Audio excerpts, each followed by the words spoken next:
Hello every one, ഇന്നൊരു chicken റെസിപ്പിയാണ് share ചെയ്യുന്നത്. അതിന് എണ്ണ ചൂടാക്കി അതിലേക്ക് 2 ക്ലോവ്സ്, ഒരു കാടമം, ഒരു ബേ ലീഫ്, പിന്നെ 1 ടീസ്പൂൺ നമ്മുടെ പെരിഞ്ജീരകം ഇട്ടു. എന്നതിന് ശേഷം നമ്മുടെ വലിയ സവാള അത് ചെറുതാക്കി കട്ട് ചെയ്തത് ഒരു 5 എടുത്തിട്ടുണ്ട്. അപ്പോൾ അതാണ് ചോപ്പ് ചെയ്ത് ആഡ് ചെയ്ത് കൊടുത്തിരിക്കുന്നത്. നന്നായിട്ട് നമുക്കിത് വഴറ്റിയെടുക്കണം. ഞാനിത് ആക്ച്വലി ചിക്കൻ ദോ പ്യാസ് എന്നും പറഞ്ഞിട്ട് ഉണ്ടാക്കാനാണ് പോയത്, പക്ഷേ അതെല്ലാം കൈവിട്ടു പോയി. അപ്പോൾ ഇതിപ്പോൾ എൻ്റെ ഒരു റെസിപ്പി ആക്കി ഞാൻ. പിന്നെ ഞാൻ 1 ടേബിൾ സ്പൂൺ ജിഞ്ചർ ഗാർലിക് പേസ്റ്റാണ് ആഡ് ചെയ്തിരിക്കുന്നത്. അത് നന്നായിട്ട് വഴറ്റി കൊടുത്തു. അതിൻ്റെ പച്ചമണമൊക്കെ പോയ ശേഷം 2 ടൊമാറ്റോ എടുത്ത് അത് ഒന്ന് നന്നായിട്ട് മിക്സിയിൽ ഇതുപോലെ ഒരു പ്യൂരേ ആക്കിയ ശേഷം അതും ചേർത്ത് കൊടുത്തു. അതും നന്നായിട്ട് വഴറ്റി കൊടുത്തു.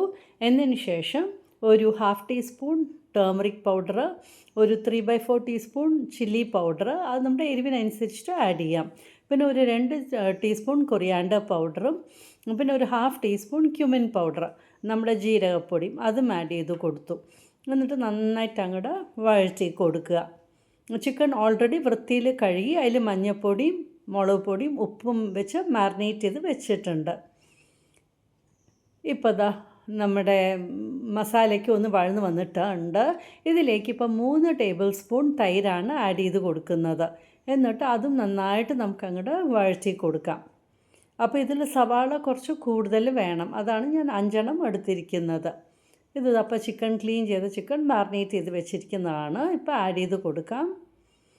ചിക്കൻ ആഡ് ചെയ്ത ശേഷം നമുക്ക് ഈ മസാലയിൽ നന്നായിട്ട് അങ്ങോട്ട് മിക്സ് ചെയ്തെടുക്കണം.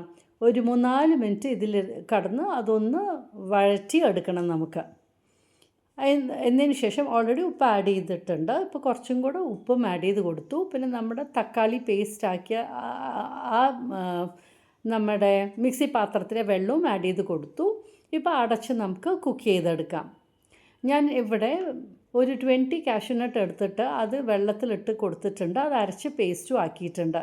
നമ്മുടെ ചിക്കനൊക്കെ കുക്കായി വന്ന ശേഷം ഇതിപ്പോൾ ആ കാഷ്യൂനട്ട് പേസ്റ്റാണ് ആഡ് ചെയ്ത് കൊടുക്കുന്നത്.